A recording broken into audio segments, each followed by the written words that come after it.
At 12 o'clock, we got our first game of the day. We got a whole bunch of games to go through today, so let's get into it. At 12 o'clock, number 6, Penn State, who's 4-0. Traveling Northwestern, who's 2-2. Penn State favored by 26.5 on the Big Ten Network. Drew Aller, through 4 games, has gone 84 of 125, thrown for 903 yards, 8 touchdowns to 0 interceptions. Katron Allen leads them on the ground with 63 carries for 280 yards and 2 touchdowns, and Keandre Lambert-Smith has had 21 catches for 286 yards and 3 touchdowns. Ben Bryant doubled his stats in the Minnesota game. He's gone 81 to 136, thrown for 804 yards, 6 touchdowns to 3 interceptions. Cam Porter's had 49 carries for 203 yards and a touchdown, and Bryce Kurtz had 17 catches for 274 yards and 2 touchdowns.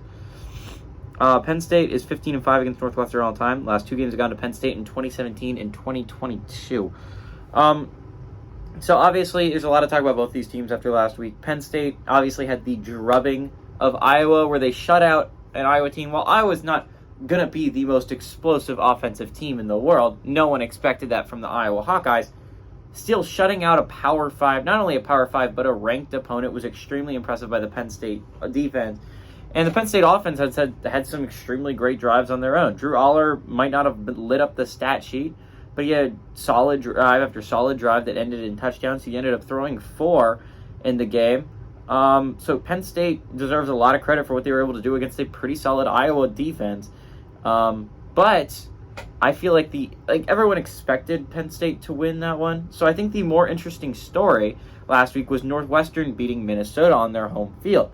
Not only did they beat Minnesota, which was a significant upset, and eliminated Minnesota from playoff contention, but Northwestern also was not even supposed to close to winning that game. They were down 31-10 in the fourth quarter.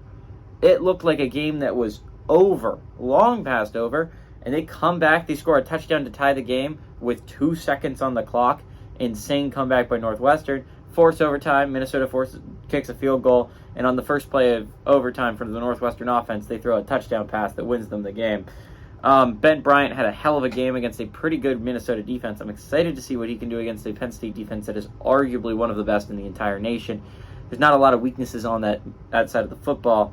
I think this could be actually kind of interesting. I do expect Penn State to win. I expect Penn State to win by a good amount. Give me Northwestern for the backdoor cover, though.